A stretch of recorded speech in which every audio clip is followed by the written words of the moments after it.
7 կետ, թե ինչպես լսես ներքին ձայնդ։ Երբ ամեն կողմից աղմուկ կա, մարդիկ, սոցցանցերը, կարծիքները, քո ձայնը կորում է։ Մի քիչ լռություն թող քո կյանք։ Ուշադրություն դարձրա, թե ինչն է քեզ հանգստացնում։ Ներքին ձայնը սովորաբար խոսում է խաղաղությամբ։ Այնինչ քեզ համար ճիշտ է, ներսում թեթևություն է տալիս։ Մի խառներ վախը ինտուիցիայի հետ։ Վախը խոճապ է առաջացնում, գոռում է, իսկ ներքին ձայնը խոսում է հանգիստ, պարզ, առանց դրամաների։ Հարց տուր քեզ, եթե ոչ ոք չդատեր, ինչ կընտրեիր։ Շատ պատասխաններ թաքնված են ուրիշների կարծիքների տակ։ Զգա մարմնի արձագանքը։ Երբ ինչ-որ բան քեզ համար լավ չէ, մարմինդ առաջինն է զգում՝ հոգնածություն, լայվացություն, ծանրություն։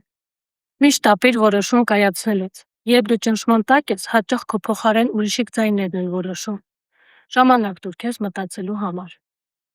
Վստահիր առաջին զգացողությանը։ Շատ հաճախ հենց առաջին պարզ զգացողությունն է ճիշտ ուղին, իսկ հետո մտքերը խառնում են ամեն ինչ իրար։